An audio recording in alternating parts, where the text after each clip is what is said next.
Hey, what is going on? Welcome to the video, welcome to the channel. My name is Jazz. Okay, so today I'd like to talk about what I've come to realize is one of the most important topics in the game if you'd like to make your team stronger.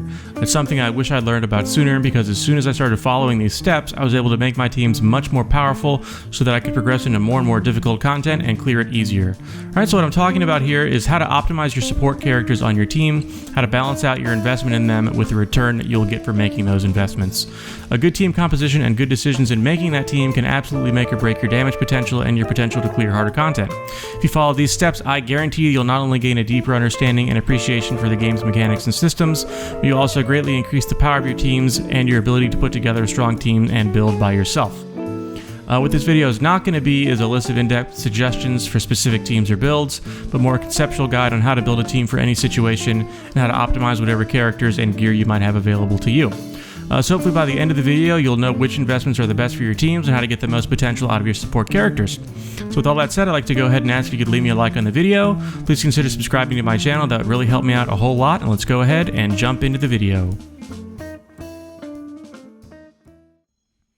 Okay, so the first thing you're going to want to do is identify of the characters that you have, which of them can serve as a main DPS on your team. The main DPS is going to be the character that's doing the majority of the damage, and the character that the other three are there to support and bolster up. Just quickly, I'll go over sort of a quick list of characters that can fill this role.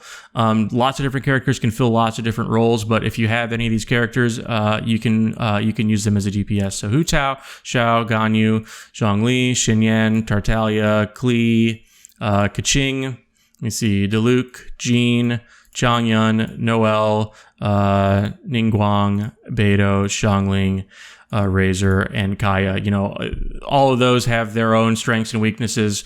I'm not going to get into that in this video, but if you have any of those, you can use them as a DPS, right? So the next step is to just sort of know the general roles of the characters that you have available to you. Just sort of have a general idea of what they can do, what their kit consists of. For example, are they a healer? Are they really good at making elemental reactions or proccing elemental statuses? Do they make a shield? That kind of thing. So I'm not going to go into that too much in this video. There's lots of great resources out there for you to check out. Just make sure you have a basic understanding of what each of your characters can do, so that going forward, if you need a role filled, that they can do it. Okay, so let's go ahead and talk about the specific roles on any given team. And for the example team for this video, I thought I'd go ahead and use the team that I showcased in my Xiao Thunder Soother video. If you haven't checked that out, I'll go ahead and link it in the description below. Be sure to give that a look if you'd like to. And that team just it's got a nice balance of the different roles, and I can kind of walk you through what I was thinking when I chose characters for the specific team, and how it can apply to to your teams as well. So most teams consist of a DPS, where we talked a little bit about that, a sub DPS, a healer, and a utility character, right? So a sub DPS is going to be there pretty much to provide elemental reactions for your main DPS, and they might also be there to deal a little damage of their own if it's the case where your main DPS doesn't have their burst or their elemental skill, or they're dead. You might need somebody else on the team to step up and deal some damage, okay? So the next role you might want to have on your team, or you definitely should consider having, is a healer. Not every single team needs a healer, as is the case with, Hu Tao teams. Hu Tao is a main DPS that can heal herself, so you don't necessarily need a healer. But with Zhao, I definitely want a healer because he takes damage when he uses his elemental burst. So yeah, I like having healers on this team. And fourth, you want to have some kind of a utility character. And this can really be anything. A utility character can be like a burst support character. They can provide further elemental reactions. They can be a sub healer. They can provide elemental resonance. They can be there to use a bow. They can be there to make a shield, use Thrilling Tales of Dragon Slayers. Pretty much anything else you think the team needs can go in your utility slot. Okay, so this basic setup of DPS, sub-DPS, healer, utility, that's just a basic blueprint, right? There's endless variations on this depending on your specific needs for your team and what your specific DPS calls for, and what they can do. Okay, so next let's go ahead and talk about talents of each of the individual characters, right? So once you've decided sort of which characters you think you might want to use on your team, go in and check out their talents, right? And just kind of poke around and sort of read these paragraphs and what they do, and take a look at the stat sheets and the numbers, because this can give you a lot of valuable information. So just generally speaking, most characters will have a stat sheet that looks like this, with an aspect of the talent on the left and then a percentage on the right. Okay, this percentage is basically just a percentage of your character's attack and what that talent will deal based on the attack, okay? And the attack, you can check over here in your attribute sheet. It's going to be this number right here. It's a combination of your base attack and your artifact attack. So if you come down to your talents and you see those percentages, that's a percentage of that number that particular talent is going to deal. In the case of Fischl, this is Oz's attack damage per shot of electricity that he does. Okay, so in this particular case, Fischl's my sub DPS, okay? So I have her here to proc electricity for Zhao, because again, this is my Thunder Soother Zhao. So he's using a Thunder Soother artifact set, which gives me increased damage against opponents affected by Electro, okay? So Fischl's here to proc Electro on opponents. I want to be attacking opponents that are affected by Electro at all times if I can be, right? So for that reason, I don't necessarily need her to deal a lot of damage with her skills. As you can see, I don't have her normal attack leveled up at all. In fact, on pretty much all of my supports here, I don't have their normal attack leveled up very much, because that's not what they're there to do, right? Okay, so what I want Fischl to be doing is proccing electricity as much as possible. And if I come down here and look at her A4 passive, he is going to have an extra burst of electricity if I have this unlocked when I'm attacking with my Xiao and dealing and doing electro damage reactions. So I wanted to make sure and get her up to level 60 out of 70, which is when you unlock that A4, and I went ahead and boosted her up to 70 so she would deal a little bit more damage. Okay. In the case of some other characters, when you come over and look at their attacks, at their talents, you will see that they have some kind of talent scaling. So in this paragraph, if I look down at the bottom of this paragraph here, it says the amount of HP restored from Jean's healing scales off of her attack number.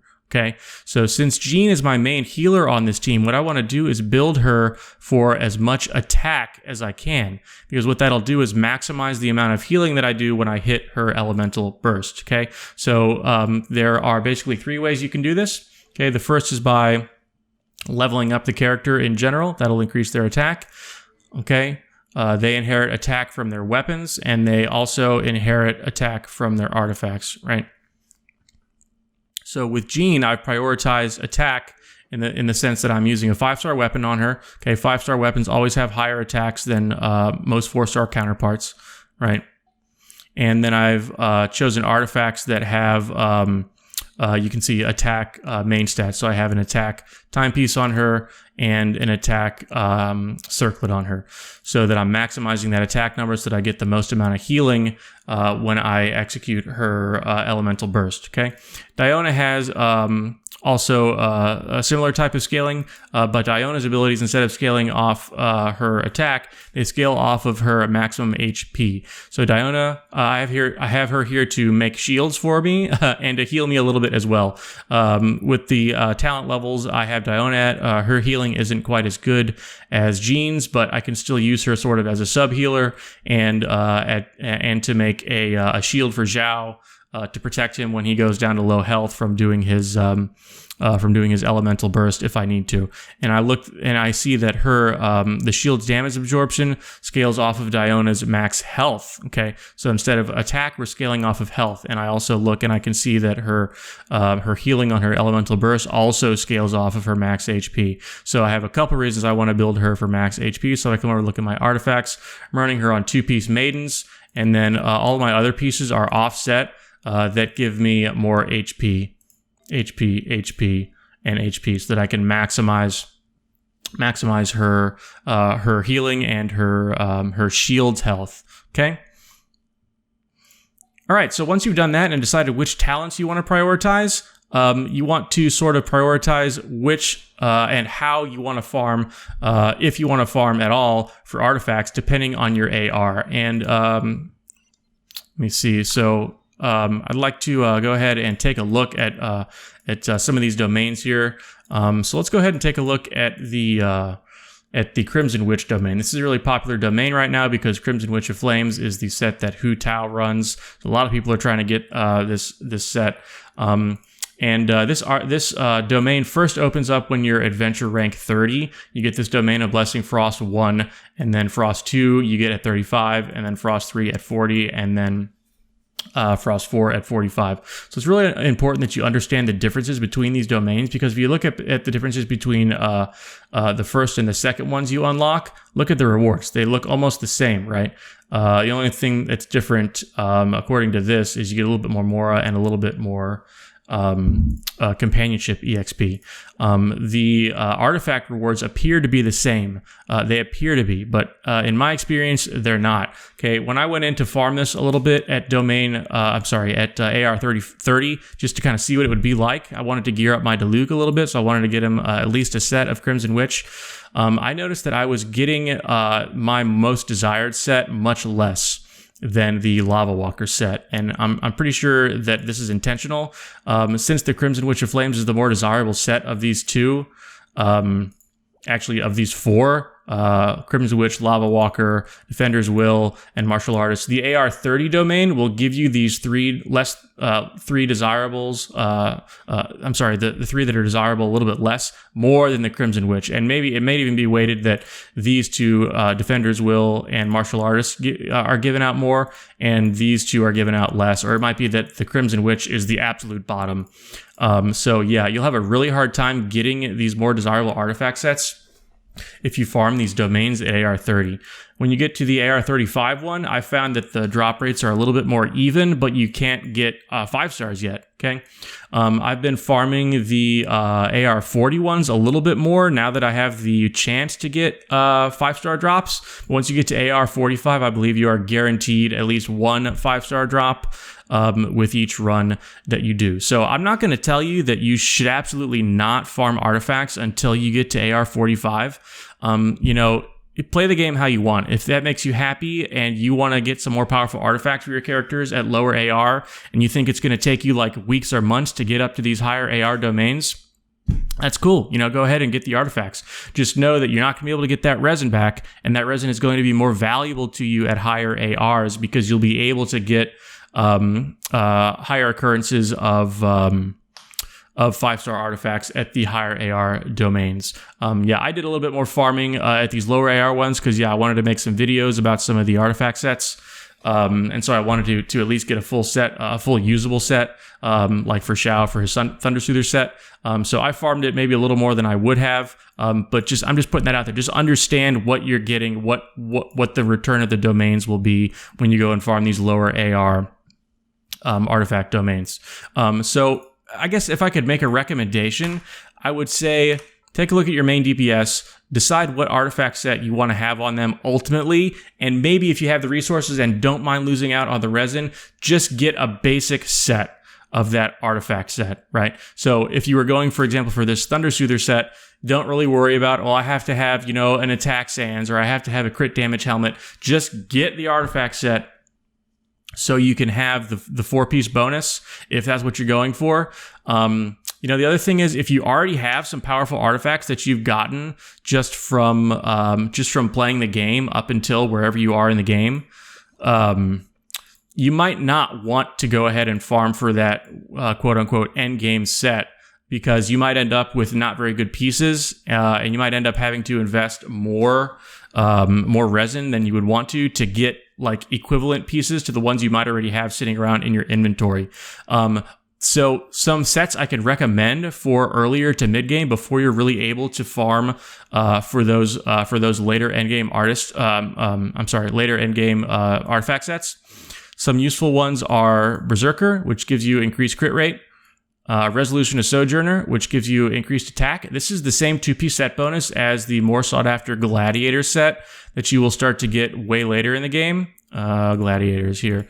I don't have these available to view yet for some reason, even though I do have these sets. But anyways, the Gladiator set gives you plus 18% attack, but the difference is it's a 5-star artifact set. The Resolution of Sojourner, that'll give you the basic 18% 2-piece bonus, but it's only 4-star. Okay, so Resolution of Sojourner is good, Berserker's good. Exile is really good for energy recharge. I run this on my support sometimes if I want to make sure their bursts are available more often. Let me see anything else. Braveheart is also another one that gives you that same increased attack bonus on the 2-piece. Gamblers can be really good for a character like Fischl, where you want to have her skill that you pop up and then they leave the field and you want to just have it deal some extra damage. And Scholar's another good one. Again, giving you some more energy recharge. Okay, so those are some recommendations on what you can do about artifacts for your supports in early to mid game. And then when you get way into later game, then when you have like your like ultimate goal end game artifact set for your main DPS, then you can start farming some more end game artifact sets for your supports. But yeah, I wouldn't really recommend farming too much, especially for your supports for artifact sets before your AR40 or AR45. If you want, you can get a basic 4-piece set and not worry about the main stats or the substats. But again, you got to weigh that against some more powerful artifacts that you might have already sitting around just from playing the game. Like, for example, I really wanted a Viridescent Veneris set for Jean, so she could proc the 4-piece bonus for Fischl to do more electro damage. So I went ahead and got sort of a basic usable set. I don't have amazing substats or main stats really on any of these, but it's usable, and I get the 4-piece bonus for Jean. Okay, and the last thing I'm going to go ahead and talk about are your weapon selections, right?